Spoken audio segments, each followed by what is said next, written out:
ආයුබෝවන් 2023 වසර කණ්ඩායම ඉලක්ක කරගෙන අපි මාසිකව සෑම මාසයේම අවසාන අඟහරුවාදා දවසේ පැවැත්වීමට තීරණය කරපු පෙරහුරු විභාග ප්‍රශ්න පත්‍ර සාකච්ඡාවේ පැහැදිලි කිරීම පිළිතුරු පැහැදිලි කිරීමේ වීඩියෝවත් සමගයි මේ අපි ඉතින් මම ඔබ දන්නවා අපේ පන්තිය තුල සෑම මාසකම අඟහරුවාදා දවසේ 2023 කණ්ඩායමට අපි අපේ ඉලක්කගත ප්‍රශ්න පත්‍ර සාකච්ඡා ලියවලා ඒ පිළිබඳව සාකච්ඡා කරන්න කියලා ප්‍රැක්ටිකල් සෙක්ෂන් එකක් විදිහට යන්නේ. සාමාන්‍යයෙන් අපි විභාගයක් විදිහටම නෙවෙයි. ළඟට ඇවිල්ලා ඔබත් සමග කතා කරලා ඒ වල පිළිතුරු අඩුපාඩු හදන්න කියලා බලාපොරොත්තු වෙලා කරන වැඩසටහන.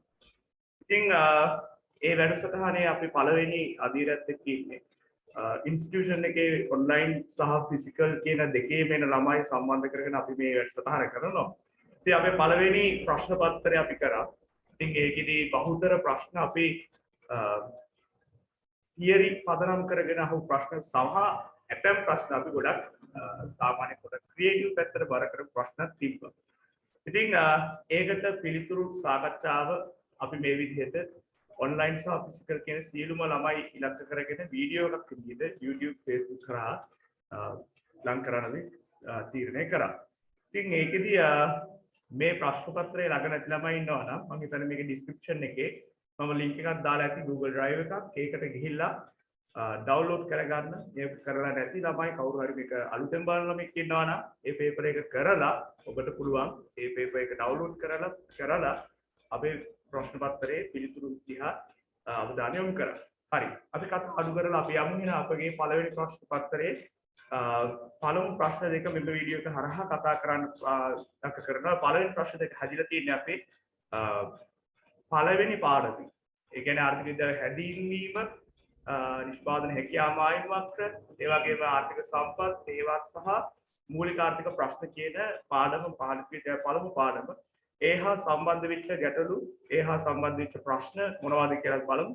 මම නැවතත් කියනවා මේක බහුතර තියරි පදනම් කරගෙන අහපු ප්‍රශ්න. නමුත් ඇතැම් ප්‍රශ්න වන් සමහරක් නිර්මාණශීලීත්වයට සහ පොඩ්ඩක් තාර්කිකව හිතන්න පිළිතුරු ගොනු කරන්න අවශ්‍ය විදිහට හදලා තියෙනවා. ඒ සියල්ල හැදෙන්න ඕන නිසා අපි මේ පිළිතුරු සාකච්ඡා කරමු.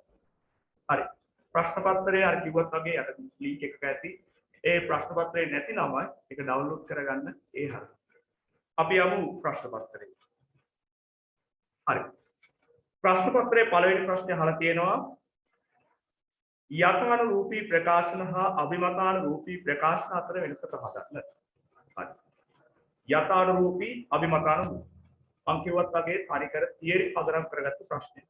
නමුත් තියරියේදී ඔබ ඉගෙන ගන්නට වඩා යම් යම් දේවල් ඔබට සමහර විට මෙතනදී එකතු වෙන්න පුළුවන්. සමහර ළමයි තියරි උගන්වනකොට ඒ පන්තියේ මගේ එක්ක හිටියේ නැති ළමයි ඇති. සමහර වෙලාවට අලුතෙන් ඉඳිච්ච ළමයි ඇති. ඒ නිසා මේ පන්තියේ මේ කොටස් ටික අහුවෙච්ච නැති ළමයි ඇති. ඒ නිසා මේක අවධානයෙන් වහගෙන ඔබට මගහැරිච්ච යම් කරුණක් තිබෙනවා නම් ඒව ඉක්තු කරගන්න. හරි. පැටව අපේ පළවෙනි ප්‍රශ්නේ වෙලා තියෙන්නේ යථානුරූපී සහ අභිමතානුරූපී අතර වෙනස පහදන්න. යථානුරූපී ප්‍රකාශ සහ අභිමතානුරූපී ප්‍රකාශ අතර වෙනස පහදන්න. හරි. යථාර්ථයට අනුරූපීව කරන ප්‍රකාශ. යථාර්ථය අනුරූපී ප්‍රකාශ. අභිමත අනුරූපී ප්‍රකාශද පොඩ්ඩක් සංදි විසන්ධි කරලා බලුවොත් ඔබට පේනවා වචනේ ඇතුළේම අර්ථයක් තියෙනවා. යථාර්ථය කියන්නේ ඇත්ත, සත්‍ය, සැබවින්ම සිදු වුණු දේ. එසේනම් පුතේ යථා අනුරූපී ආර්ථික විද්‍යාව ප්‍රකාශයක් කියන්නේ ආර්ථිකය තුළ සැබවින්ම සිදු වුණු, සැබවින්ම සිදුවෙමින් පවතින දෙයක් ගැන අපි කතා කරනවා නම් ඒ දේ ගැන අපි විසඳුම් දෙනවා නම් එවැනි ප්‍රකාශන අපි කියනවා යථානුරූපී ප්‍රකාශන. ඒ නිසා යථානුරූපී ප්‍රකාශනයක් කොහොම නිර්වචනය කරනවා ආර්ථිකයේ කුමක් වූයේද මම මේක කෙටියෙන් ලියන ෂෝට් නෝට් විදියට ඔබ ඒක පැහැදිලි කරගන්න ඉක්මනට ක්‍රියාගෙන යන්න ඕන නිසා කතා කරගෙන යන්න ඕන නිසා මම සටහන කෙටියට බෝඩ් එකේ ලියන්නේ ඔබ මම කියන වචන අහගෙන ඒ පිළිබඳව දැනුමේකින් මේවා ඔබගේ පොත තුල පිටපත් කරගන්න. හරි. යථානුරූපී කියන්නේ කුමක් වූයේද? ඒ කියන්නේ ඒක past tense. ඇත්තටම වෙලා ඉවරයි. එහෙනම් කුමක් වූයේද? කුමක් වනු ඇද්ද? වනු ඇද්ද? එහෙනම් කුමක් වූයේද? කුමක් වනු ඇද්ද? යත් ප්‍රශ්න සඳහා පිළිතුරු දීමට යොමු ප්‍රකාශන අපි කියනවා යථානුරූපී ප්‍රකාශ. හැබැයි අභිමතානුරූපී ප්‍රකාශ. අභිමතය. මෙතන අභිමාන්ගේ අභිගේ මතය කියන එක නෙවෙයි. අපි අභි කියලා කියන්නේ තමන් කියන නැත්නම් පුද්ගලෙක් තමන් ගැනම කියනවා නම් අභිමතය. අපි කියනවා එහෙනම් මෙතන කෙනෙක්ගේ පුද්ගලයෙකුගේ මතයක් තමයි මෙතන ප්‍රකාශ කරන්නේ. එහෙනම් අර යථාර්ථය කිව්වා වගේ නෙවෙයි. විවිධ පුද්ගලයන්ට විවිධ අදහස් තියෙන්න පුළුවන්. දැන් ඔබගේ ගෙදර වුණත් සමහර විට ඔබගේ අම්මා එක් පක්ෂයක තාත්තා තව පක්ෂයක නම් දෙදෙනා මේ වෙලාවේ ආර්ථිකය ගැන රට ගැන දේශපාලනය ගැන විවිධ මත තියෙනවා. එහෙනම් අභිමතානුරූපී ප්‍රකාශන කියන්නේ එක එක පුද්ගලයාට ආවේනික වෙච්ච ප්‍රකාශ. එහෙකදී ඇත්ත වෙන්න පුළුවන්, ඇත්තට මුණ දෙයක් වෙන්න පුළුවන්, නොවන දෙයක් වෙන්න පුළුවන්. එහෙම වුණත් මෙතනදී අපි කතා කරන්නේ අභිමතානුරූපී ප්‍රකාශන වල අනාගතයේදී අපි කොහොමද මේක කරන්න ඕනේ? මොකක් වෙන්න ඕනේ? මොකක්ද ඉස්සර ගෙන වෙන්න තිබ්බේ? අන්න ඒ විදිහට විවිධ පුද්ගලයන්ගේ අදහස්. ඒ නිසා අපි කියනවා ආර්ථිකයේ කුමක් සිදුවිය යුතුද? හරිද? ආර්ථිකයේ කුමක් විය යුතුද? යන ප්‍රශ්න සඳහා ප්‍රකාශන දීම පිළිතුරු දීමට යොමු ප්‍රකාශන අපි කියනවා අභිමතානුරූපී. එහෙනම් යථානුරූපී කියන්නේ ආර්ථිකයේ කුමක් වූයේද? කුමක් වනු යද්ද යන ප්‍රශ්න සඳහා පිළිතුරු දීමට යොමු ප්‍රකාශනයි. අභිමතානුරූපී ප්‍රකාශනය අනුව ආර්ථිකයේ කුමක් විය යුතුද? විය යුතුද යන ප්‍රශ්න සඳහා පිළිතුරු දීමට යොමු ප්‍රකාශනයි. යථානුරූපී ප්‍රකාශනයක් සත්‍ය වශයෙන්ම පුතේ අපි කියන්නේ දත්ත මත පදනම් කරනවා. දත්ත එකතු කරලා, දත්ත රැස් කරලා, දත්ත පරීක්ෂා කරලා සහ විද්‍යාත්මක නිගමනයට එළඹිලා තමයි පුතේ යථාර්ථය අපි ප්‍රකාශ කරන්න ඕනේ. එහෙම නැත්නම් හිතන විදියට බෑ. එතකොට ඔබ දන්නවා ආර්ථික විද්‍යාව විෂයක් වන්නේ මෙන්න මේ නිසා. ඒ නිසා පුතේ මෙන්න මේ යථානුරූපී ප්‍රකාශනවල විද්‍යාත්මක ස්වරූපයක් ඇත. විද්‍යාත්මක ස්වරූපයක් ඇත. නමුත් අභිමතානුරූපී ප්‍රකාශනවල විද්‍යාත්මක ස්වරූපයක් නැහැ. පුතේ අපිට හිතන දේ කියන. මෙන්න මේ ජනාධිපතිතුමායි අයින් වෙලා යන්න ඕනේ. මෙන්න මෙයා එන්න ඕනේ. විවිධ කට්ටිය විවිධ විදියට ප්‍රශ්න ප්‍රකාශ කරනවා. ඒ නිසා ආර්ථිකයේ ඉදිරියට මෙන්න මේ වගේ දෙයක් වෙන්න ඕනේ. මේ වගේ දෙයක් වෙන්න ඕනේ. ඒක කවුරු පරීක්ෂා කරලා කියනවා නම් ඒක යථානුරූපී වෙන්න පුළුවන්. හැබැයි විවිධ කට්ටිය අභිමතානුරූපීව කියන්නේ ඒක දත්ත රැස් කරලා පරීක්ෂා කරලා විද්‍යාත්මකව දත්ත පදනම් කරගෙන නෙමෙයි. එවැනි අවස්ථාවලදී අපි කියනවා ඒක විද්‍යාත්මක ස්වරූපයක් නැහැ. ඊළඟට යථානුරූපී ප්‍රකාශනයක් සමවැටම පුතේ සත්‍ය නිසා ඒක විෂයත් එක්ක යන දෙයක්. උදාහරණයක් විදිහට මිලත් ඉල්ලුමත් අතර ප්‍රතිලෝම සම්බන්ධයක් තියෙනවා කියන එක අපි සත්‍ය වශයෙන්ම ආර්ථික විද්‍යාවේ දන්න දෙයක්. ඒක න්‍යායක්. ඒක ආර්ථික විද්‍යාවේ නීතියක්. ඒ නිසා අපි කියනවා පුතේ මේවා විෂයානුබද්ධ ප්‍රකාශ. විද්‍යාත්මක ස්වරූපයක් වගේම මේ තුල අපි කියනවා විෂයානුබද්ධ ස්වරූපයක්. නමුත් අභිමතානුරූපී ප්‍රකාශවල විෂයානුබද්ධ ප්‍රකාශ ස්වරූපයක් නැහැ. කඩමණ්ඩියේ ගමේ ඉඳගෙන කෝපි එකක් ගහන ගමන් කවුරු හරි කියන්න පුළුවන් අන්න අරක මෙහෙම වෙන්න තිබ්බා මෙහෙම වෙන්න තිබ්බා මේක විෂය ගැන කිසිම දෙයක් දන්නේවත් නැතුව විෂය ගැන විවිධ දේවල් අපිට ප්‍රකාශ කරන්න පුළුවන්. එහෙනම් මේක විෂයානුබද්ධ නැහැ. හැබැයි මේ විෂයානුබද්ධ නැති වුණාට මේවා අපි කියන පුතේ මේවා පුද්ගලබද්ධ. පුද්ගලබද්ධ ප්‍රකාශ. පැහැදිලිද? එහෙනම් යථානුරූපී ප්‍රකාශන කියන්නේ විෂයානුබද්ධ ප්‍රකාශන වුණාත් අභිමතානුරූපී ප්‍රකාශන කියන්නේ විෂයානුබද්ධ නෙවෙයි ඒවා පුද්ගලබද්ධ ප්‍රකාශන. එතකොට පුතේ තව දෙයක් තියෙනවා. යථානුරූපී ප්‍රකාශන කියන්නේ ඒවා අපි දත්ත රැස් කරලා පරීක්ෂා කරලා ආර්ථික විද්‍යාවේ ප්‍රත්‍යක්ෂ මූල්‍ය සාක්ෂි මගින් ඔප්පු කරපු දේවල්. ඒ නිසා අපි තවදුරටත් කියනවා ප්‍රත්‍යක්ෂ මූල්‍ය සාක්ෂි මගින් ඒවා ඔප්පු කරන්න පුළුවන්. නමුත් අනිත් ඒවා ප්‍රත්‍යක්ෂ මූල්‍ය සාක්ෂියක් මොකක්ද මේකට මුල් වෙච්ච හේතුව මොකක් මත පදනම් වෙලාද කියන්නේ අපිට එලෙස ප්‍රත්‍යක්ෂ මූල්‍ය සාක්ෂි වගේ ඔප්පු කරන්න බෑ. එහෙනම් තව කරුණක් එතනදී එකතු. තවදුරටත් කිව්වොත් යථානුරූපී ප්‍රකාශන වලට වඩා අභිමතානුරූපී ප්‍රකාශන විවිධ පුද්ගල මතනේ පාවිච්චි කරන්නේ. දැන් ඔබගේ ගෙදර ඉන්නවනම් පුතේ වර්තමාන ආණ්ඩුවට පක්ෂපාතී කෙනෙක් එයාගේ මතය සෑම විටම ඔහුගේ දේශපාලන පක්ෂයේ මතය. අනිත් කෙනා අනිත් පක්ෂේ නම් ප්‍රතිවිරුද්ධ පක්ෂේ නම් ඔහු නිරන්තරයෙන් ඔහුගේ පක්ෂය ඔහුගේ ආත්මත්වය මත පදනම් වෙනවා. ඇතැම් විට පුතේ සංස්කෘතිය ආගම ඒ වගේම සාරධර්ම අගනාකම් මෙවැනි දේවල් මත අභිමතානුරූපී ප්‍රකාශන ගොඩනැගෙනවා. නමුත් අරව පුතේ අපි ප්‍රකාශ ගොඩනගන්නේ එලෙස සංස්කෘතිය සාරධර්ම අගනාකම් ආකල්ප මත නෙවෙයි. ඒක ලෝකයට පොදු ධර්මතාවයක්. එහෙනම් ලෝකයට පොදු ධර්මතාවයක් විදිහට යථාර්ථරූපී තිබ්බත් අපි කියනවා අභිමතානුරූපී ප්‍රකාශය සංස්කෘතිය ඒ වගේම ආකල්ප සාරධර්ම ආගම වනි දේ මත පදනම් වෙලා ගොඩනැගෙනවා. තව වැදගත්ම කාරණාවක් කියන්නේ පුතේ ආර්ථික න්‍යාය ඉල්ලුම් නීතිය තියෙනවා මිල වැඩි වෙනකොට ඉල්ලුම් ප්‍රමාණය අඩු වෙනවා වගේ දේවල්නේ සැපයුම් නීතිය තියෙනවා තව තියෙනවා ඔබ දන්නවා ඔබගේ ඉදිරිපත් තාම 2039 දන්නේ මුදල් බැංකු පාඩම් වලදී එහෙම අපිට එනවා මුදල් අච්චු ගහුවොත් මුදල් සැපයුම් වැඩි වුණොත් ආර්ථික උත්තමනයක් ඇති වෙනවා මෙවැනි දේවල් පුතේ ආර්ථික න්‍යාය මේවා ආර්ථික විද්‍යාඥයන් විසින් සොයාගෙන ඒවා ඔප්පු කරලා ආර්ථික විද්‍යා විෂය තුලින් හදාරන නිසා ඒවා යථාර්ථ එනිසා ආර්ථික න්‍යායන් අපි කියනවා ආර්ථික න්‍යායන්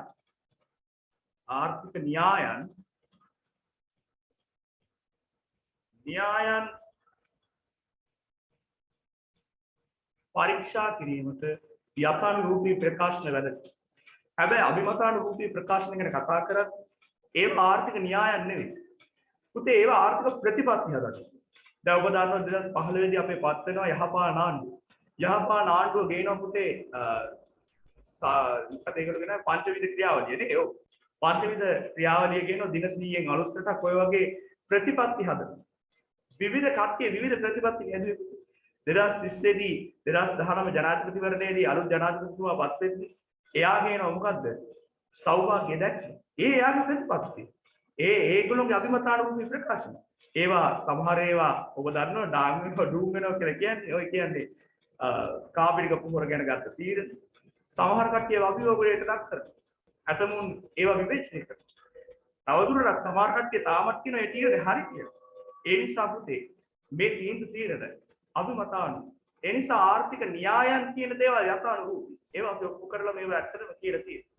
සමහරව ආර්ථික න්‍යායන් වලට පිටින් ගිහිල්ලා මුදල් සැපයීම වැඩි කරන්න උත්සාහ කරලා ඇත්ත වශයෙන්ම අද වර්තමාන තත්ත්වයට ඇවිල්ලා තියෙනවා. නමුත් අභිමතානුරූපී ප්‍රකාශන සෑම විටම පුතේ ආර්ථික ප්‍රතිපත්තියන් ගොඩනගන්න යෝග්‍යයි. ඒ කියන්නේ මේක අපි දන්නේ නැහැ. නමුත් ප්‍රතිපත්තියක් කියන්නේ පුතේ ඒක ඔබ දන්නවා සෞභාග්‍ය දැක්ක ප්‍රතිපත්තිය. ඔය ප්‍රතිපත්ති හදන්න නිරන්තරයෙන් මුල් වෙන්නේ පුතේ අභිමතානුරූපී ප්‍රකාශන. අපි මෙහෙම කරමු, අරම කරමු, මෙහෙම කරොත් මේ ප්‍රශ්නෙට උත්තරේ හරි. ඒ නිසා පුතේ මතක තියාගන්න ආර්ථික න්‍යායන් පරීක්ෂා කර ගැනීමට යථානුරූපී ප්‍රකාශන හොඳ වුණා. අපි කියන්නේ අභිමතානුරූපී ප්‍රකාශන කියන්නේ ආර්ථික ප්‍රතිපත්ති ගොඩනගන්න ආර්ථික ප්‍රතිපත්ති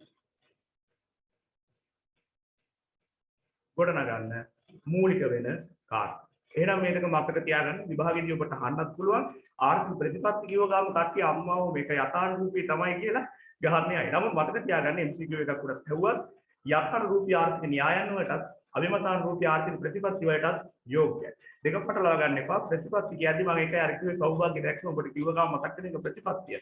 ඒක අභිමතානුරූපී ප්‍රකාශන. ඉතින් තවදුරටත් මම තව දෙයක් කියන්නම්. මේකට වෙනස්කම් මම හිතනවා සෑහෙනවා. ලකුණු 4ක ප්‍රශ්නයකට තවදුරටත් කිව්වොත් පුතේ ඔබ දන්නවා ආර්ථික විද්‍යාව තුළ දත්ත රැස් කරලා දත්ත පරීක්ෂා කරලා විද්‍යාත්මක නිගමන වලට ආවොත් ඒක ආර්ථික න්‍යාය. ඉතින් පුතේ මේ යථානුරූපී ප්‍රකාශනයක් බවට උනත් පත් වෙන්න පුළුවන් අර කියන අභිමතානුරූපී ප්‍රකාශනය. ඒ කොහොමද?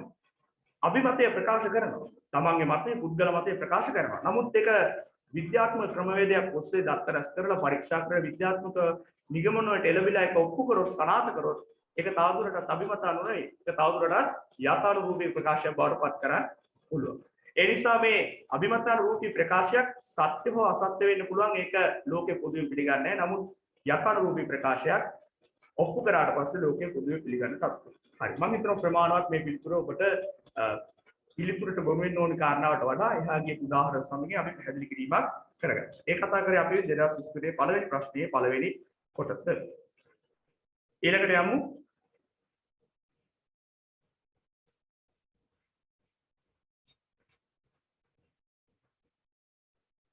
හොරයි ඊළඟ ප්‍රශ්නේ තියෙනවා ඇතන් ප්‍රතිස්ථාපනය කළ හැකි සම්පත්තුවද වර්තමානයේ ප්‍රතිස්ථාපනය කළ නොහැකි සම්පත් බවට පත්ව ඇත. මෙම ප්‍රකාශයේ සත්‍ය අසත්‍ය භාවය විමසමින් එම සංකල්ප දෙක අතර වෙනස පහදා. හරි. මේ ප්‍රශ්නය ඔබට පොඩ්ඩක් තේරුම් ගන්න පොඩ්ඩක් අමාරුකමකුත් ඇති. ඒකට හේතුව මේ ඔබ සාමාන්‍යයෙන් පුරුදු වෙලා ඉන්නේ ඔබ සාමාන්‍යයෙන් පුරුදු වෙලා ඉන්නේ අනුකුමත්ද යන්නෙන් අදහස් වෙන කුමක්ද ඔය වගේ කෙලින්ම අහපු ගමු උත්තරේ දෙන්න අතර වෙනස පහදමු. ඔය වගේ තාම ඔබ තියරිනේ. තාම 2023 තාම මේක. නමුත් ආර්ථික විද්‍යා ප්‍රශ්න පත්‍ර ඔබ බලුවොත් ඒක කෙලින්ම අහන වෙලාවලුත් තියෙනවා. නමුත් කෙලින්ම අහන්න නැතුව වටේ ගිහිල්ලා පොඩ්ඩක් ඔබෙන් අහන්න දෙයක්. මම ඔබට හැමදාම කියලා දීලා තියෙන පුතේ ඔබට ප්‍රශ්නේ තේරුම් ගන්න අපහසු වෙනා ඔබේ ප්‍රශ්නය තුල ඔබට හුරු පුරුදු සංකල්ප එළියට ගන්න. ඔබට හුරු පුරුදු සංකල්ප ගත්තොත් දැන් මෙතන දැක්ක ගම ඔබට තියෙනවා प्रतिस्थापने कल हैकी संपत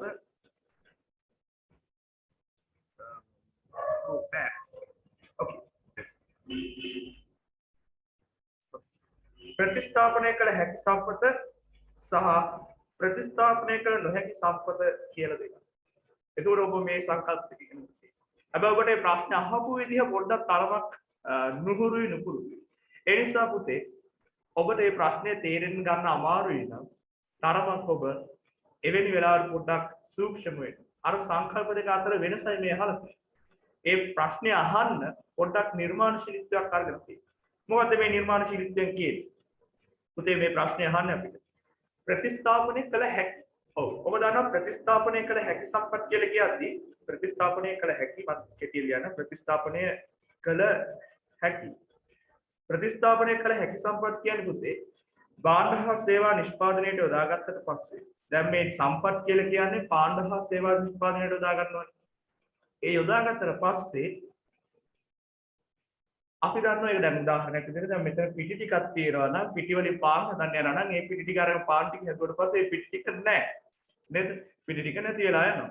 ඉතින් පුතේ ඒ වගේ භාණ්ඩ හා සේවා නිෂ්පාදනයට යොදාගත්තට පස්සේ එවැනි සම්පත් නැවත ජනනය වෙනවා.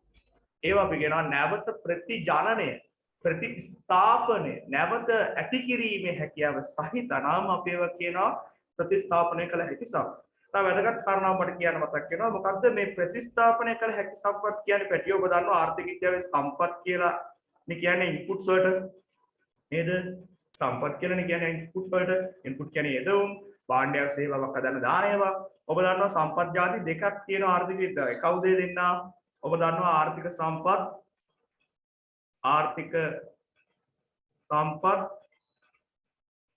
අනිත් එක්කෙනා ආර්ථික නොවන සම්පත්. පැහැදිලිද? ඊළඟට ඔබ දන්නවා ආර්ථික සම්පත් කියන්නේ සැපයුම සීමා සහිතව විගකමක් පවතින සම්පත්. ආර්ථික නොවනයි කියන්නේ සැපයුම අසීමිතයි ශූන්‍ය මිලකදී පවා. ශූන්‍ය මිලකදී වද අසීමිත සැපයුමක් සහිත සම්පත් අපි කියනවා ආර්ථික නොවන සම්පත් කියලා. හරි අපි වෙන ප්‍රශ්න වල කතා කරමු. අපි කතා කරලා තියෙන්නේ ඒවා. නමුත් මතක් කිරීමකට ගියොත් මම ඔබ දන්නවා ආර්ථික සම්පත් තුල තියෙන එක්කෙනෙක් කවුද පුතේ? ශ්‍රමය, භූමිය, ප්‍රාග්ධනය සහ ව්‍යවසාය. ප්‍රාග්ධනය සහ ව්‍යවසාය. එතකොට මේ ප්‍රතිස්ථාපනය කළ හැකි සම්පත් ප්‍රතිස්ථාපනය කළ නොහැකි සම්පත් කියන්නේ පුතේ භූමිය කියන ස්වාභාවික සම්පත බෙදෙන කොටස් දෙක. ප්‍රතිස්ථාපනය කළ හැකි ප්‍රතිස්ථාපනය කළ නොහැකි කියලා බෙදෙන්නේ අර කියන භූමිය කියන ආර්ථික සම්පත් වල තියෙනා ස්වාභාවික සම්පත. ඒක මතක තියාගන්න. හරිද? එහෙනම් මේ ස්වාභාවික සම්පත තමයි පුතේ දෙකට බෙදන්නේ ප්‍රතිස්ථාපනය කළ හැකි ප්‍රතිස්ථාපනය කළ නොහැකි. එතකොට අපි කියන්නේ ප්‍රතිස්ථාපනය කළ හැකි කියලා අර භූමිය කියන ස්වාභාවික සම්පතෙන් භාණ්ඩ හා සේවා නිෂ්පාදනයට යොදාගත් පසුවත්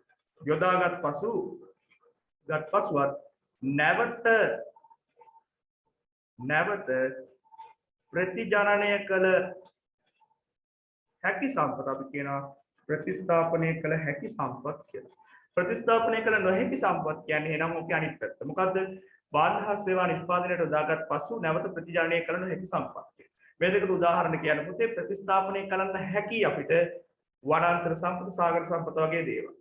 නමුත් හිතලා බලන්න පුතේ ප්‍රතිස්ථාපනය කරන්න බැරි ස්වාභාවික සම්පත් අතරින් ගල් අඟුරු කනිජ තෙල් වගේ දේවල් පුතේ ලෝකයේ පොළොව ඇතුලේ නිදන්ගත වෙලා තියෙන ප්‍රමාණයක් නැත්නම් ඒ නැවත නැවත උනන්නේ නැහැ නේ පුතා.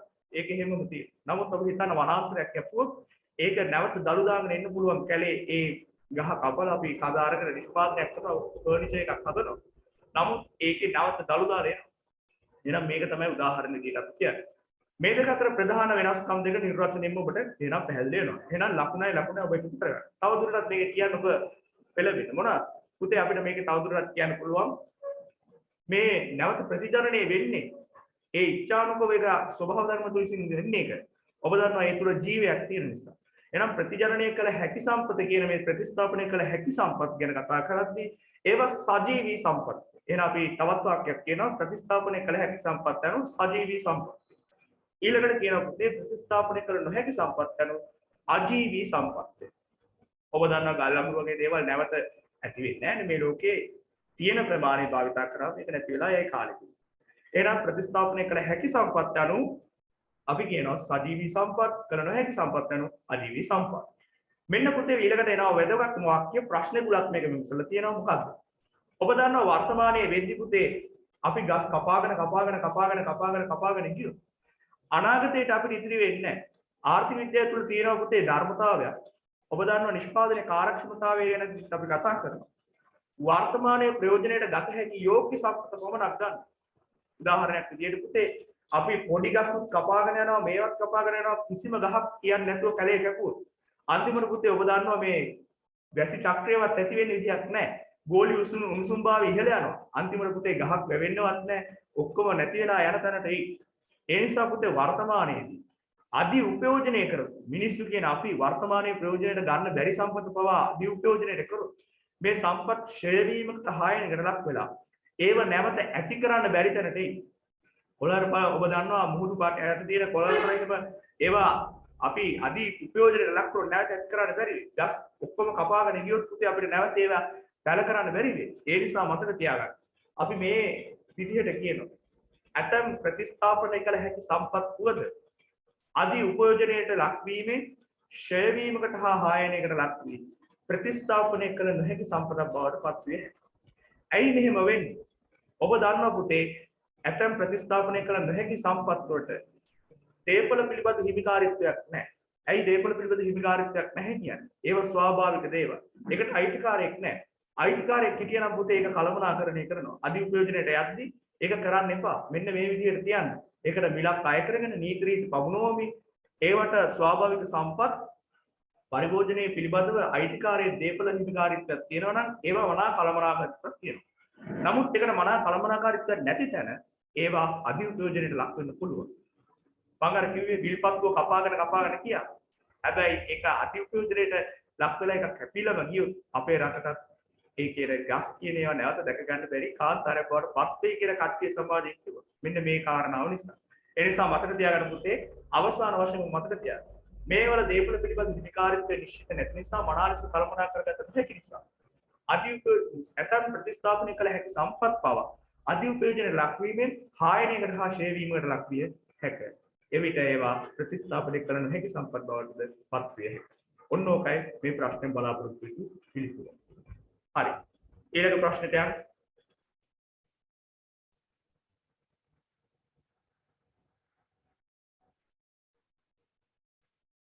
හරි. ඊළඟ ප්‍රශ්නය තුල අපේ අහනවා ඊළඟ ප්‍රශ්නය තුල අපේ අහනවා නිෂ්පාදන හැකියා මායිම් වක්‍රයක් යන කුමක්දයි පහදා මායිම් වක්‍රයක් ඉදිරියට නෙරා යාමට හේතු කවරේදයි විමසන්න. නිෂ්පාදන හැකියා මායිම් වක්‍රයක් යනු කුමක්ද කියලා හරිය ඔබ දන්නවා ඔබ තියරිය තුලත් ඉගෙනගෙන තියෙනවා. නිෂ්පාදන හැකියා මායිම් වක්‍රයක් කියලා කියන්නේ භාණ්ඩ දෙකක් පමණක් නිෂ්පාදනය කරන සරල ආර්ථිකයක් කියලා අපි උපකල්පනයක් තියෙනවා. එම උපකල්පනය තුල අපි කියනවා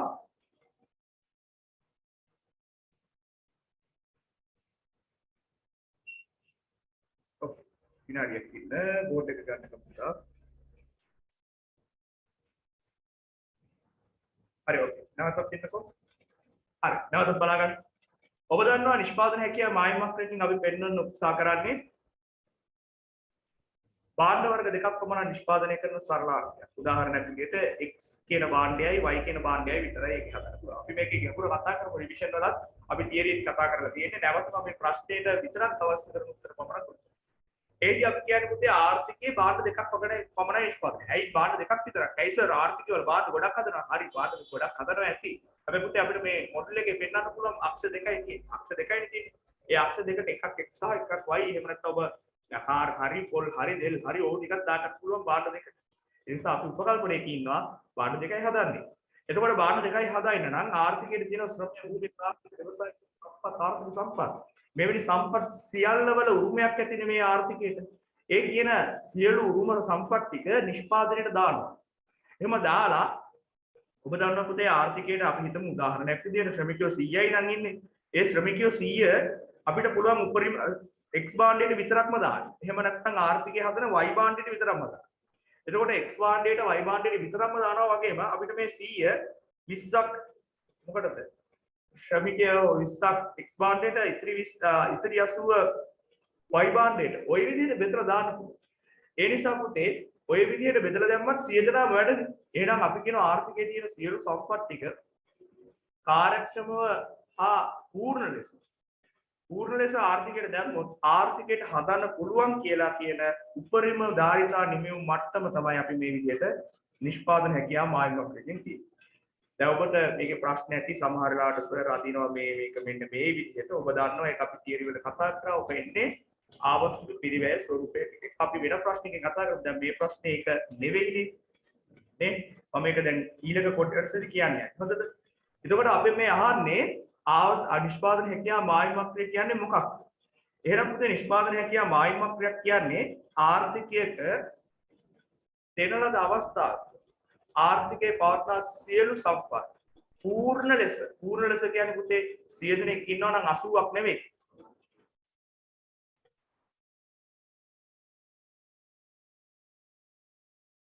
හරි.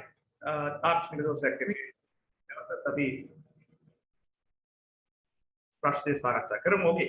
නිෂ්පාදන හැකියාව මායිමක්‍රිය ගැන පැහැදිලි කරමින් හිටියේ. නැවතත් මම හිතනවා නැති ඔබේ දරුවට නිෂ්පාදන හැකියාව මායිමක්‍රියකින් එන අපි පෙන්නන්නේ. දෙරළන අවස්ථාවේ ආර්ථිකයේ පවතින සියලු සම්පත්. ඒ කියන්නේ ශ්‍රමයේ භූමිය ප්‍රාග්ධන ව්‍යවසාය කියන ආර්ථිකයේ තියෙන සම්පත් සම්භාරය පූර්ණ ලෙස. ඒ කියන්නේ ආර්ථිකයේ ශ්‍රමිකයෝ 100 දෙනෙක් ඉන්නවා නම් 99ක් නෙවෙයි 98ක් නෙවෙයි 97ක් නෙවෙයි 100 දෙනාම වෙනවා.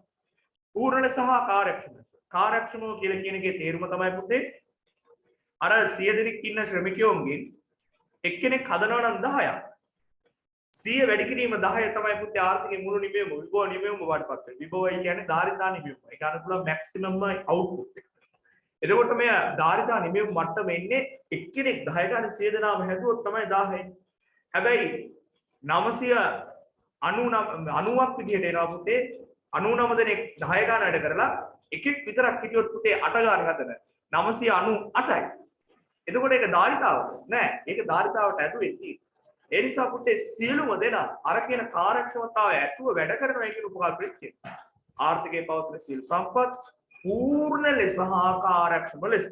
ඊළඟ දේ තමයි පුතේ පූර්ණ ලෙස හා කාර්යක්ෂම ලෙස වර්තමානයේ පවතින තාක්ෂණය භාවිත කරනවා. පවත්නා තාක්ෂණයේ යටතේ කියන උපකල්පනය. එහෙනම් අපි කියනවා පවත්නා තාක්ෂණය පුතේ අපි යාල්කන ගිය තාක්ෂණය දැන් උදාහරණයක් විදිහට අපි ඇගලුම් ශ්‍රේෂ්ඨේන වැඩ කරන්නේ කුවේණි කප්පට ගන්න හිටියා වගේ තාක්ෂණය දැන් අපිට බලන්න නෑ. දැන් වර්තමානයේ අපේ රට තුල තියෙන හොඳම මොඩර්න්ම ටෙක්නොලොජි එකත් එක්ක තමයි මේ උපකල්පනය යන්නේ. එහෙනම් අපි කියනවා වර්තමානයේ අපි කියනවා මුලින්ම කියන්නේ දෙනලා දවස්වක ආර්ථිකයේ සියලුම සම්පත් පූර්ණ ලෙස සහ වර්තමාන ප්‍රයෝජනයට ගත හැකි සියලු සම්පත් පූර්ණ ලෙස සහ කාර්යක්ෂම ලෙස පවත්නා තාක්ෂණයේ යටතේ යොදාගත්තොත් නිබඳ විය හැකි උපරිම භාණ්ඩ සංයෝග දක්වමින් අදින ලද වක්‍රය සීමා කරමින් අදින ලද වක්‍රය අපි කියනවා නිෂ්පාදන හැකියාවයි. උපරිම භාණ්ඩ සංයෝග කියන්නේ පුතේ සංයෝගය ඔබ දන්නවා දැන් වාත්‍ය සුසංයෝගය. හරි සංග මහේල සුසංයෝගය. අපි කියන දෙන්නෙක් එකතු වෙද්දී අපි කියන එක සංයෝගය. සූ කියලා කියන්නේ ඔබ දන්නවා සිංහලෙන් කියන්නේ ඒක තවත් ප්‍රසාරකයක් නේ මම දන්නේ හරියට. කෙසේ හෝ වේවා අර සංයෝග කියන වචනේ පැහැදිලි කරන්නයි මට ඕනේ. සංයෝගය කියද්දී එතන තියෙන දෙකක් කවලක්. එහෙනම් xy කුෂිකාර්මික කාර්මික ඔය කියන දෙක සංයෝග වීම අපි කියනවා උපරිම භාණ්ඩ සංයෝග දක්වමින් නඳින ලදන සීමා කරමින් නඳින ලදන වාක්‍යයක් නිෂ්පාදනයක් යවයි. එහෙනම් පළවෙනි කොටසෙන් අපෙන් අහන්නේ මේ ප්‍රශ්නේ පැහැදිලි කරන්න. හරි ඒක තමයි පැහැදිලි කිරීම. එතකොට ඔබට මම කිව්වා මුලදීම මේ නිෂ්පාදන හැකියාව වායු වක්‍රයක් පැටව එක එක හැඩට තියෙනවනේ බං. ඒ කියන්නේ එකක් යනවා මෙන්න මේ විදිහට ආනික යනවා. ඔබගේ විෂය නිර්දේශ තුල නැති වුණත් අපි උගන්වනවා මෙන්න මේ විදිහට බඩ හැකිලා අනිත් එක නම් බාණ්ඩි ගෙඩිය වගේ නෝ. හරි. එතකොට මේකේ දෙවෙනි කොටස අහන නිෂ්පාදන හැකියාව වායු වක්‍රයක් ඉදිරියට නෙරායමට හේතු කවරේදයි පහදන්න. ඒ ඉදිරියට නෙරායම මොකක්ද කියලා අහද්දි ගොඩක් කට්ටිය හිතනවා මේ නිෂ්පාදන හැකියාව වායු වක්‍රය දකුණට විතන් වෙන සීනව ගැන තමයි මේ අහන්නේ. හරි. නිෂ්පාදන හැකියාව වායු වක්‍රයක් දකුණට විතන් වෙන සිද්ධිය ගැන තමයි මේ අහන්නේ කියලා ගොඩක් කට්ටිය අහනවා. නෑ පුතේ දකුණට විතන් වෙන එකට නෙවෙයි මේ ඉදිරියට නෙරායම කියලා කියන්නේ මේ වචන හුරු වෙන්න විභාගයට අහනවා මෙන්න මේව. දැන් ඔබ දකුණට විතන් වෙනවා කියන එකට කියලා හිතනවා ඉදිරියට එනවා කියලා කියන්නේ. නමුත් ඒක නෙවෙයි පුතේ මේ අහන්නේ ඉදිරියට නෙරායමේ හේතුව තමයි මේ අහන්න පැටියෝ නිෂ්පාදන හැකියාව මායිමක්‍රයක් සරල රේඛීයව ඔබ මන් දන්නවා බහුතර පන්ති වල ඔබට කියලා දීලා ඇත්තේ මූලයට අවතල හැඩය කියලා තමයි මේක. ඔව් මේක තමයි නිවැරදි. මේ මූලය අවතල කියන්නේ ඕක උත්තල කියන්නේ මෙහෙම එනකොට මම ඔබට පැහැදිලිව කියලා දීලා තියෙන උත්තල අවතල මතක තියාගන්න බැරි නම් දැන් ඔය කියද්දි මතකයි විභාගයට ගිහිල්ලා අම්මෝ මොකද්ද මේ උත්තල මොකද්ද අවතල කියලා කල්පනා කරනවා. ඒ නිසා උත්තල ඔබට මතක තියාගන්න දෙයක් කිව්වා උයන්න ලියන්නේ කොහොමද පුතේ? අවමන ලියන්නේ එහෙනම් මේ උත්තලේ තමයි මේ තියෙන්නේ. අවතලේ ඉතින් ඒක අනිත් පැත්තනේ බං. ඒ නිසා උත්තලේ කියන එක කොහොම මතක තියාගන්න පුළුවන් අවතල. එහෙනම් ඔබට මතකයි මේ තියෙන්නේ මූලයට අවතල හැටි. හැබැයි යෝක විභාගයට අහපු විදිහක් තමයි ඉදිරියට නෙරායමේ හැඩය කියලා. බඩ වගේ ඉදිරියට නෙරා ගැහෙන්න තියෙන්නේ. ඒ නිසා වණ්ඩි ගෙඩිය වගේ තියෙන හැඩයට හේතුව. මොකක්ද මේකට හේතුව? ඔව් නිවැරදි. ඔබ දන්නවා වැඩි වෙන ආවස්තික පිරිවැය. වැඩි වෙන ආවස්තික පිරිවැය. එහෙනම් මේ ප්‍රශ්නයේදී ලකුණු ලබා ගැනීම සඳහා ඔබ විසින් කළ යුතුයි නිෂ්පාදන හැකියාව මායිමක්‍රේ නිර්වචනය කරන්න අර මම උඩ පැහැදිලි කරා වගේ. දෙවෙනියට කියන්නේ නිෂ්පාදන හැකියාව මායිමක්‍රයක් ඉදිරියට නෙරායම නැතකොට මූලයට අවතල හැඩයට හේතුව නම් වැඩි වෙන ආවස්තික පිරිවැය නීතිය.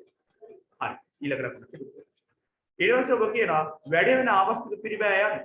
ඒක නිර්වචනය කියන්නේ ඔබ දන්නවා නිෂ්පාදන හැකියාව මායිමක්‍රය මත එක් පාණ්ඩයක් සමාන ඒකක වලින් වැඩි කරගෙන යන විට ඒ කියන්නේ අපි හිතුවොත් x භාණ්ඩය නම් x භාණ්ඩය පූරගෙන එක වැඩි කරගෙන යනවා සමාන ඒකක වලින් වැඩි කරගෙන යන විට කැප කරන අනිත් භාණ්ඩය මායිම් වක්‍රය මත කියන එකත් මතක තියාගන්න. කැප කරන අනිත් භාණ්ඩය y වෙන්නේ නැහැ.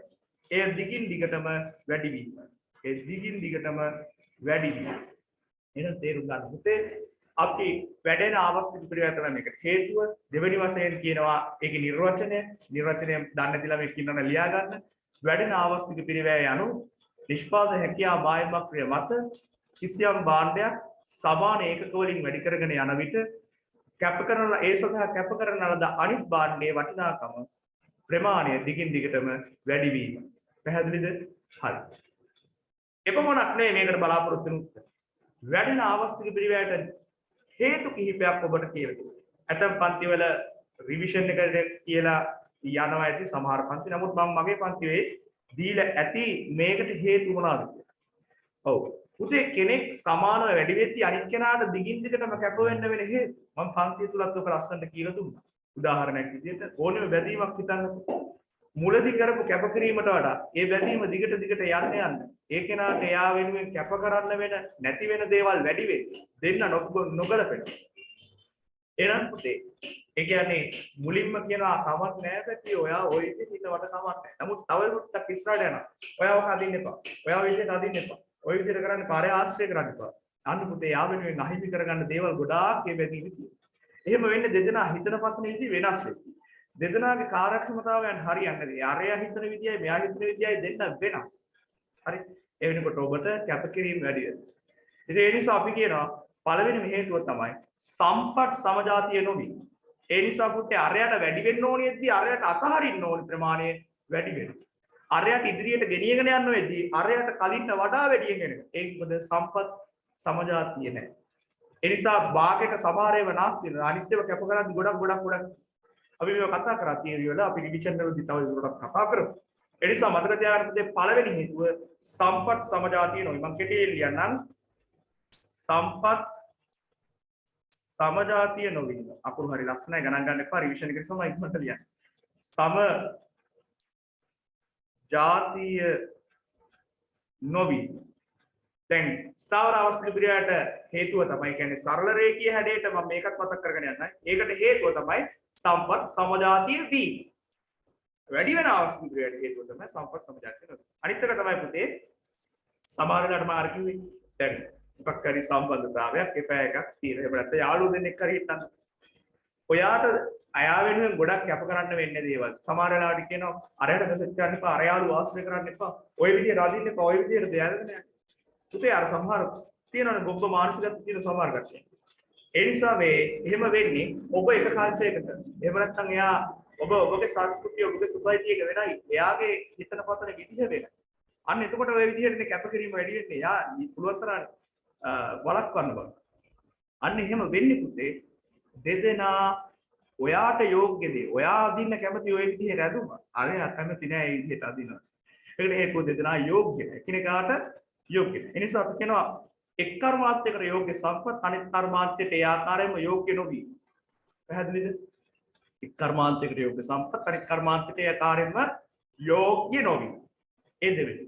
තුන්වෙනි එකට අපිට කියන්න පුළුවන් දෙදෙනාගේ තාක්ෂණය වෙනස්. දැන් සමහර අරමුණු සොසයිටි එකේ මේ ඒ කියන්නේ පුතේ අපි තාක්ෂණයේ කෙනෙක් භාවිතා කරනවා නම් මොඩර්න් තාක්ෂණේ අනිත් කෙනා භාවිතා කරන්නේ වෙනත් තාක්ෂණ. දැන් කුඹුරු කොටන්න එකේ ට්‍රැක්ටර් එක ගන්නවා අනිත් පැත්තේ පුතේ අර තාම ශ්‍රමිකයෝ දම්මන. ඒ නිසා තාක්ෂණය එහෙම නැත්නම් ශිල්පීය ක්‍රමය උදාහරණයක් විදිහට ඔබේ ගෙදර නංගි කෙනෙක් වෙයි ඔබයි සිටිනවා නම් ඔබට අදින්න බැරි වෙන ඇඳුම් ඔබ ඔබගේ නංගිට දෙනවා. හරිද? ඔබ පිරිමි කෙනෙක් නම් ඔබට මල්ලිට දෙනවා. එහෙම දෙද්දී ඔබ අයින් කරන රෙදි එහෙම් පිටින්ම මල්ලිට හරි නංගිට හරි අදින්න පුළුවන් වෙන්නේ ඔබගේ නංගි මල්ලි ඔබ වගේම ෆැෂන් එකක් ෆලෝ කරනවන්නේ. දැන් උදාහරණයක් විදිහට ඔයා හරි චාම් විදිහට අදින කෙනෙක් නම් ඔබ අදින චාම් ඇඳුම නංගිට හොව මල්ලිට දුන්නාට පස්සේ එයා පොඩ අපි හිතමුකෝ එයා රැප් සීන් එකේ ඉන්න කෙනෙක් කියලා පොඩ්ඩක් මොඩර්න් විදිහට වෙස්ටර්න් විදිහට අදින්න බලන්න. එයා කැමති වෙන්නේ නැති ඒ අඳුමට. ඒ නිසා තාක්ෂණීය ශිල්පීය ක්‍රමයේ සමාන නැතිකොට අනිත් පැත්ත නතරින් එක මේ පැත්තෙන් ගන්න බෑ හැම එකක්. ඒ නිසා මතක තියාගන්න පුතා අනිත් පැත්තෙන් නතරින් එක වැඩියෙන් කැප වෙන්නේ අර විදිහට සමජාතිය නොවනකොට යෝග්‍ය සම්පත් අනිත් කර්මාන්තය යෝග්‍ය නොවනකොට ඒ වගේම තාක්ෂණීය නැතොත් ශිල්පීය ක්‍රමය සමාන නැතිකොට කාර්යක්ෂමතාවය එකිනෙකට වෙනස් වෙද්දී එහෙම වෙනවා. පැහැදිලිද? හරි. එහෙනම් මොකෙක් කතා කරේ පුතේ නිෂ්පාදන හැකියාව මාය ප්‍රක්‍රියාවක් යන කොහොමද සහ ඒක මූලයට අවතල හැඩයක් අපි ඉස්සර අපේ ප්‍රශ්නේ අහලා තිබෙන්නේ කොහොමද මූලයට අවතල කියලා නෙවෙයි අහලා තිබ්බ ඉදිරියට නෙරායමක් කියලා ඒකත් මතක තියාගන්න මූලයට අවතල හැඩයට කියන තවත් දෙයක් තමයි ඉදිරියට නෙරායම කියන්නේ ඒකත් මතක තියාගන්න කවුරු හරි දන්නේ නැත්නම් ඒක සටහන් කරගන්නත් කියන්නේ ඊට පස්සේ ඒකට වැඩෙන අවස්ථිත ක්‍රියා හේතු විදිහට ගත්තා වැඩෙන අවස්ථිත ක්‍රියා නිර්වචනය කරා සහ වැඩෙන අවස්ථිත ක්‍රියා බිහිවීමට හේතු සඳහන් කරා හරි 2023 ළමයින්ට ගොඩක් වටිනා පැහැදිලි කිරීම සමුදායක් දෙවි. අවසානයකට කලින් එක ශ්‍රමය හා ව්‍යවසාය අතර වෙනස පැහැදිලි කරන්න. ශ්‍රමය හා ව්‍යවසාය අතර වෙනස පැහැදිලි කරන්න. හරි. ඉක්මනට අපි පැහැදිලි කරගමු.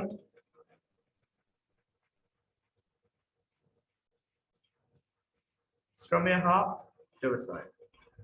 ශ්‍රමය ව්‍යවසාය පුතේ ශ්‍රමය කියන්නේ ශ්‍රමය කියන එක අපි දන්නවා වැටුපක් ලැබෙමින් තමයි මෙයා මේ. ඒ නිසා අපි කියන වැටුපක් හෝ වෙනත් ආර්ථික ප්‍රතිලාභ. ආර්ථික ප්‍රතිලාභය අපේක්ෂාවෙන්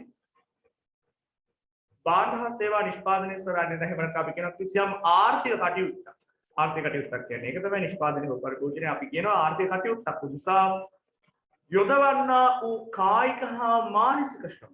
ඒ කියන්නේ වැටුපක් හෝ ආර්ථික ප්‍රතිලාභයක් බලාපොරොත්තු වෙන ආර්ථික කටයුත්ත මම ෂෝට් නෝට් එකේ දෙන්නේ නැති ඔබට ලස්සනට නමුත් මෙතන වේගයෙන් මම කියාගෙන නිසා ලියන්නේ පොඩ්ඩක් ඇදේට හරිද?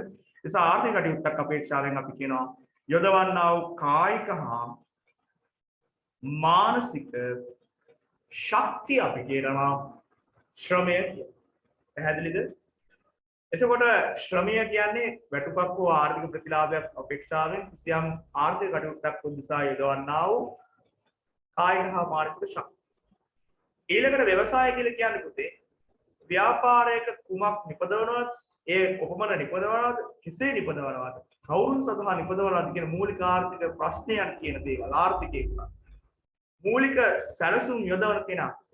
එහෙනම් අපි කියනවා මානව ප්‍රාග්ධනයක්. මෙයා තමයි ව්‍යාපාරයේ ඕන. ඒ නිසා පුතේ අපි කියනවා ව්‍යවසායකයා අනු කුමක් කොහොමද කෙසේ කවුරුන් සඳහා යන නිපදවනවාද යන නිෂ්පාදනය කටයුතු සැලසුම් කරන්නා වූ මානව ප්‍රාග්ධනය. තවදුරටත් ඔබට කියන්න පුළුවන් මේකේ නිර්වචනයට මේක කරලා. එනම් අවදානම් දරමින් නවෝත්පාදනයේ යෙදෙන මානව ප්‍රාග්ධනය. පැහැදිලිද? හරි. එහෙනම් පුතේ මේක යුවේ නිර්වචන දෙක. නිර්වචන දෙකම පුතේ වෙනසක්. එහෙනම් වෙනස පහදන්න කියද්දී නිර්වචනාත්මකව මේ සංකල්ප දෙක වෙනස්. තවත් වෙනස්කම් තියෙනවා. මොකක්ද? පළවෙනි වෙනස තමයි නිර්වචනයෙන් අපි කතා කරන්නේ. දෙවෙනියට කියන පුතේ මේ ශ්‍රමය කියන කෙනා පුතේ සහ ව්‍යවසායක කියන කෙනා වෙනස් වෙන ප්‍රධාන කාරණාවක් තමයි. ව්‍යවසායකයා පුතේ නවෝත්පාදනයේ යෙදෙන. නවෝත්පාදනය. හැබැයි මෙයා නවෝත්පාදනයේ යෙදෙනවා ශ්‍රමිකයා නවෝත්පාදනයේ යෙදෙන්නේ නැහැ. හැබැයි ව්‍යවසායකයා පුතේ අවදානම් දර. ව්‍යවසායකයා අවදානම් දරුවට ශ්‍රමිකයා අවදානම් දරන්නේ නැහැ. ඊළඟ වෙනස ව්‍යවසායකයා කියන්නේ ව්‍යාපාරයේ අයිතිකරු. අයිතිකරු. ශ්‍රමිකයා කියන්නේ ව්‍යාපාරයේ සේවකයෙක්. ඒ නිසා ව්‍යවසායකයා යටතේ සිටින්නා වූ සේවකයෙක්. ඊළඟ වෙනසක් කතා කරොත් පුතේ ව්‍යවසායකයා කියන්නේ ව්‍යාපාරය පිළිබඳ මූලික ප්‍රතිපත්තිමය තීරණය ගන්න කෙනා. ඒ නිසා අපි කියනවා මූලික ප්‍රතිපත්තිමය තීරණ ගන්න කෙනා. තීරණ ගන්න කෙනා. සේවකයා කියන්නේ ශ්‍රමිකයා කියන්නේ පුතේ එම ප්‍රතිපත්තිමය තීරණ ක්‍රියාවට ලංවන පුද්ගලයා. පැහැදිලි? එහෙනම් එම ප්‍රතිපත්තිමය තීරණ ක්‍රියාවට ලංවන පුද්ගලයා ශ්‍රමිකයා. ඊළඟ වෙනස ගත්තොත් පුතේ ව්‍යවසායකයා ලාභ ලබන. මෙයා වැටුප් ලබන. හැබැයි ඔය වාක්‍ය උතනින් නවත්තන්න එපා. ඔක තවදුරටත් කියගෙන යන්න ඕනේ. ගොඩක් ළමයි ලාභ මෙයා වැටුප් කියලා ලියලා නතර කරනවා. මේක තුලත් වෙනසක් තියෙනවා. ඒ තමයි මේක. ව්‍යවසායකයා ලබන ලාභය පුතේ ලාභයක් වෙන්නත් පුළුවන්, අලාභයක් වෙන්නත් පුළුවන්. ඒ කියන්නේ අවදානම කියන්නේ මොකද්ද මේ අවදානම කියන්නේ පුතේ? සාර්ථක වීම හෝ අසාර්ථක වීම, ලාභ ලැබීම හෝ අලාභ ලැබීම කියන කාරණාව මේ තුනේ. ව්‍යවසායකයාගේ ලාභය ධනාගයක් වෙන්න පුළුවන්. රුපියල් වලින් වර මොකක් හරි ධන ලාභයක් වෙන්න පුළුවන්. ධන ඍණ අගයක් නම් ඒක අලාභයක් ඔබ දන්නා. හෝ ශූන්‍ය වෙන්න පුළුවන්. ඒ නිසා ඒ වාක්‍ය මෙන්න මෙහෙම කියනවා. ව්‍යවසායකයා ලාභ ලබන අතර එම ලාභය ධන ඍණ ශූන්‍ය විය හැකියි. නමුත් ශ්‍රමිකයාගේ පුතේ තියෙන්නේ වැටුප් ලැබෙන්නේ. එම වැටුම නිරන්තරයෙන්ම ධනාගයක් වේ. ඔබට ඍණ වැටුප් කොහොම වෙනවද නැහැ? ධන වැටුපක් වේ. ඒ වගේම පුතේ ශ්‍රමිකයාගේ වැටුප පුරෝකථනය කරන්න පුළුවන්. නමුත් ව්‍යවසායකයාගේ ලාභය නිශ්චිත වශයෙන් පුරෝකථනය කරන්න බෑ සමහර වෙලාවට. ඒ නිසා මෙන්න මෙවැනි කරුණු ඔබට ගොනු කරන්න පුළුවන්. මම හිතන්නේ ප්‍රමාණය ඉක්මවලත් කරුණු වෙනස්කම් ගොඩක් ගණනාවක් තියෙනවා. ඒ නිසා ශ්‍රමය සහ ව්‍යවසාය අතර වෙනස ඔන්න ඔය විදිහට ඔබට පැහැදිලි කරන්න පුළුවන්. මේවා තනිකර තියරි මත පදනම් වෙච්ච ප්‍රශ්න. නමුත් ඔබට වෙනස්කම් පිළිතුරු සපයද්දි මේවා ඉතා වැදගත් වේ ඔබගේ දැනුමට. අවසාන ප්‍රශ්නයට යනවා. අපි මේ වීඩියෝ එකත් මේ ප්‍රශ්نين අවසන් කරනවා. ඉදිරි වීඩියෝ එකකින් ඉදිරි ප්‍රශ්න ටික මම ගෙනල්ලා. ඉතුරු ආයෝජන හා ප්‍රාර්ථනා අතර වෙනස පහදන්න. තනිකර සරලව අහලා තියෙන්නේ වෙනස පහදන්න කියලා තියෙන්නේ. නමුත් මේකේ සම්බන්ධය පහදන ගමන් තමයි කරන්නේ. පුතා මේ ඉතුරු ප්‍රාර්ථනා ආයෝජන ගැන මේක තමයි සාම්ප්‍රදායික වහන විදිය. නමුත් 2022 ප්‍රශ්න පත්‍රයේ මම හිතන්නේ ඊයේ එකක් තිබ්බේ අපි හරුවා දවසේමයි. ඒ ප්‍රශ්න පත්‍රයේ මම තරමක් මේ ප්‍රශ්නේ ක්‍රියේටිව් වහන විදියක් දාලා. ප්‍රශ්නේ උනම් ඔබට කියන්න. මම මේක දැම්මේ අර මූර්ත ප්‍රාග්ධනයේ මූල්‍ය ප්‍රාග්ධනයත් එක්කම ගත්තා. පයිදාරික දෙවෙනි එකේ දෙකේ ප්‍රශ්නෙත් අහලා තියෙනවා. ඔය ප්‍රශ්නේයි ඔය දැන් අපි කතා කරන්න යන ප්‍රශ්නේ දෙක මෙන්න මේකයි.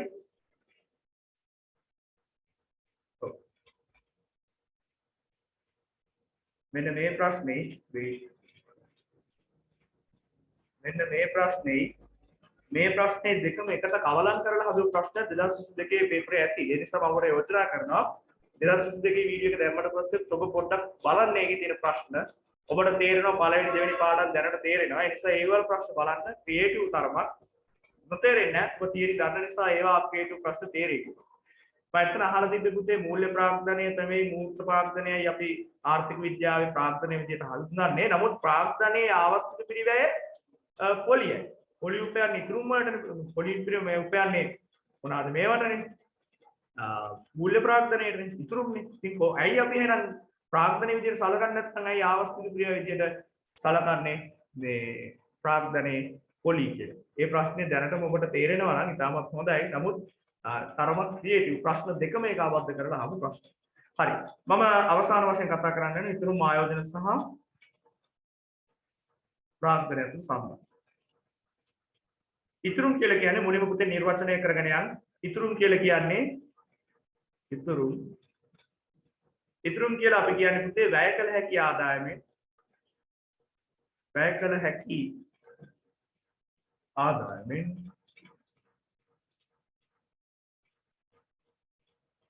වැය කළ හැකි ආදායමෙන් පරිභෝජන වියදම්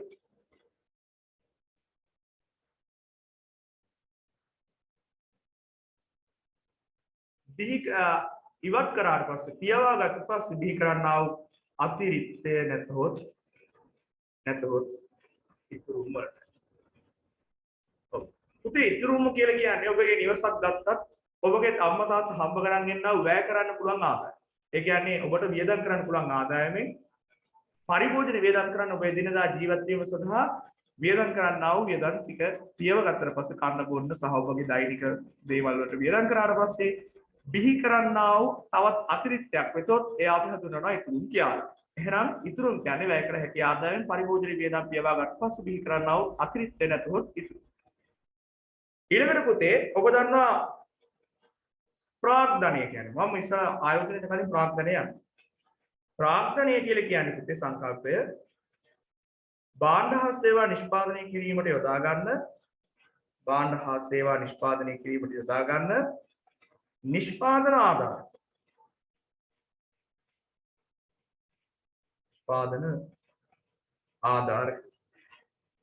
නිෂ්පාදනය ආධාරකයක් කියලා කියන්නේ පුතේ උදාහරණයක් විදිහට මේ වෙලාවේ මට කැමරා එක නිෂ්පාදනයට ආධාරකයක්. මගේ තියෙන ලැප්ටොප්ස් මේ කියන බෝඩ්ස් ඔක්කොම අපි කියනවා නිෂ්පාදනයට ආධාරක. ඉතින් පුතේ මෙතන වැදගත් කාරණාව නිෂ්පාදන ආධාරකයක් කියන කෙනාට කොහොමද ඉතුරුම් ආයෝජන සම්බන්ධ වෙන්නේ? මෙතන නිෂ්පාදන ආධාරකවලට උදාහරණ මම ඔබට කිව්වොත් ගොඩනැගිලි ඉඩම් යන්ත්‍ර සූත්‍ර ඔය වගේ දේවල්. මම ඔය කිව්වේ කැමරාවක් යන්ත්‍රයක් සූත්‍රයක් නෙමෙයි යන්ත්‍ර සූත්‍ර කියන්නේ. ඒ නිසා යන්ත්‍ර සූත්‍රයක් මේ මැෂින් එකක් නේ ඒකට කියන්නේ මැෂින් එකක් හදන්න නම් ඔබට වියදම් කරන්න. ඒක උදාහරණයක් විදිහට අපි කියනවා ඔබ ඉගෙන ගත්තොත් මානව ප්‍රාග්ධනයක්. ඒ කියන්නේ කවදා හරි ඔබ නිෂ්පාදනයේට ආධාරකයක් වෙන්න යනවා. මොකක් හරි ඔබ ජොබ් එකක් කරොත් ඒ නිෂ්පාදකයට උදව් කරන්නා වූ ආධාරකයක් වෙන මානව ප්‍රාග්ධනය. මානව නිෂ්පාදන ආධාර. ඒ නිකයි අපි කියන මානව ප්‍රාග්ධනය. අපි විදිහට කතා කරමු රිවිෂන් එකේ ගොඩක් දුරට. තවදුරටත් පුතේ මානව ප්‍රාග්ධනයක් කියන එක අරගෙන ඔබ පොඩ්ඩක් හිතන්න. ඔබට මේ වෙලාවේ අධ්‍යාපනයේ අම්මා තාත්තා වියදම් කරනවා. ටියුෂන් ක්ලාස් ගන්න, බස් වලට යන්න, පොත්පත් ගන්න. හැබැයි අම්මා තාත්තා කියන ඔබට ඒ වියදම මොකක්ද? ඒක අපිට ආයුධ. ඉදිරියේදී දරුවා අපිව බලාගන්න. පොදුට ඉගෙන ගන්න. රටට පුරවැසියෙක් වෙලා වැඩදායි පුරවැසියෙක් වෙන්න. ඒ නිසා පුතේ අපි කියනවා මේ ප්‍රාග්ධන බිහි කරන වියදම අපි කියනවා ආයෝජන කියලා. පැහැදිලිද? එහෙනම් පුතේ මේ ප්‍රාග්ධනය කියන්නේ නිෂ්පාදන ආධාරක භාණ්ඩ හා සේවා නිෂ්පාදනයට ගන්න. එහෙනම් ආයෝජන කියලා කියන්නේ එම ප්‍රාග්ධන වටකම් බිහි කිරීමේ ක්‍රියාවලියට අපි කියනවා ප්‍රාග්ධන වටකම් බිහි කිරීමේ ක්‍රියාවලිය. බිහි කිරීමේ ක්‍රියාවලිය අපි කියනවා පුතේ ආයෝජන කියලා. එතකොට මේ ප්‍රාග්ධනය බිහි වෙන්නේ ආයෝජන නිසා. ආයෝජන තුලින් ප්‍රාග්ධනයක් බිහි වෙනවා. හරි. දැන් ඊළඟට අහන්නකො පුතේ. දැන් ආයෝජනය කරන්න ඔබ ගාව සල්ලි නැත්නම් ඔබට ආයෝජනයක් කරන්න බෑ. ගෙදරට අම්මා තාත්තා හම්බ කරන් එනවා. දවසේ එදා වේලවත් කන්න බැරි නම් එදා වේලවත් තියව ගන්න ආදායම ප්‍රමාණවත් නැත්නම් තාත්තා වැඩ කරලා ගේන සල්ලි මුදල් ප්‍රමාණය ගෙවුවට පස්සේ කන්න බොන්නත් බැරි වෙලා ලයිට් බිල් වතුරු බිල් ගෙවන්නත් බැරි වෙලා ඊළඟට ඉතිරියක් වෙලා නැත්තම් ඉතුරු නැහැ නේ ඒවට අපි කියන නිර්විතුරු කියලා.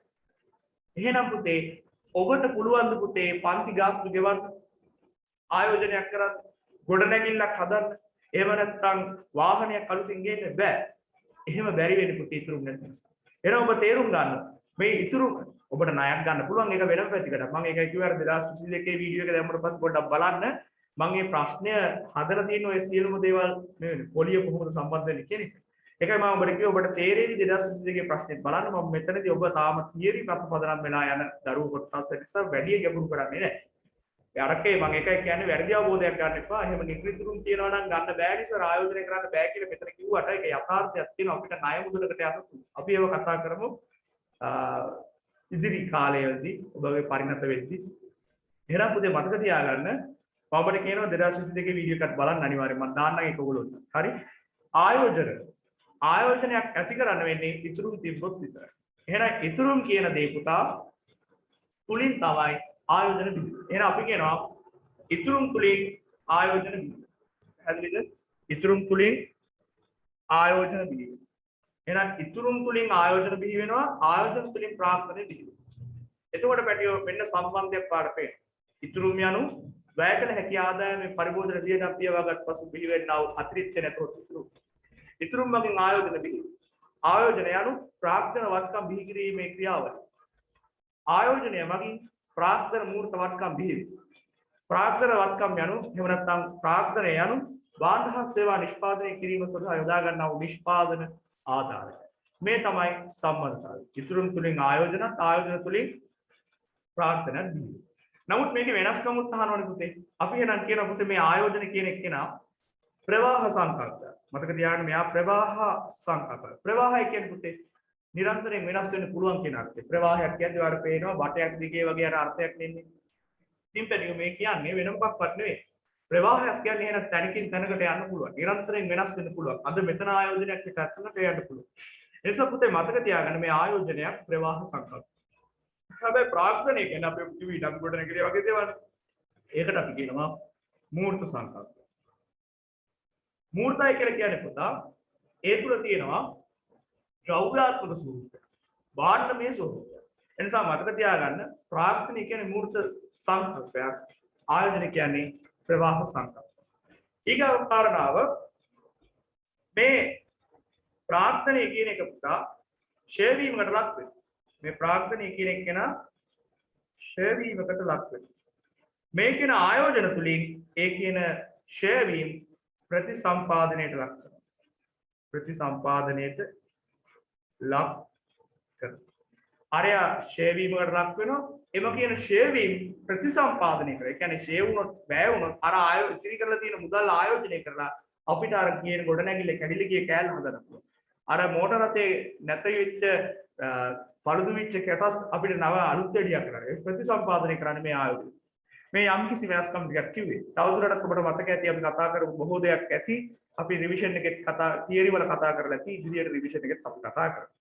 ඉතින් එහෙනම් පුතේ අද දවසේ මේ වීඩියෝ ක්ලිප් එකකින් අපි බලාපොරොත්තු වෙන්නේ ඔබගේ ප්‍රශ්න පත්‍රයේ පළමු ප්‍රශ්නේ කතා කිරීමක්. දෙවෙනි ප්‍රශ්නයත් සහ ඉතිරි ප්‍රශ්න ටික අපි තවත් වීඩියෝ එකක් කරහා ඔබට දාන්න. ඉතින් මොනවා හරි මේක ගැටලු තිබ්බොත් ඔබට තනිකර පුළුවන් මේක කමෙන්ට් එකක් හරි දාන්න. එහෙම නැත්නම් ඔබට පුළුවන් මගේ ඉන්බොක්ස් එකට මගේ WhatsApp එකට හරි මැසේජ් එකක් දාලා සර් අර කිව්වේ මොකද්ද තේරුන්නේ නැහැ කියලා අහන්න. නම්බරය ඇතිනේ නේ හැමෝම. හරි එහෙනම් පටව අද දවසට මේක ඉවර කරනවා. ඉතිරි වීඩියෝ එක මම ළඟදිම කියන්නේ හෙට අනිත් දවසේ වෙද්දි මට දාලා එවන්න. ඉතින් මොනවා හරි ගැටලු තිබ්බොත් අර කිව්වත් වගේ අහන්න. මොනවා හරි තේරෙන්නේ නැත්නම් මැසේජ් එකක් දාලා අනිවාර්යෙන් අහන්න. එහෙනම් හැමෝටම සුබ දවසක්.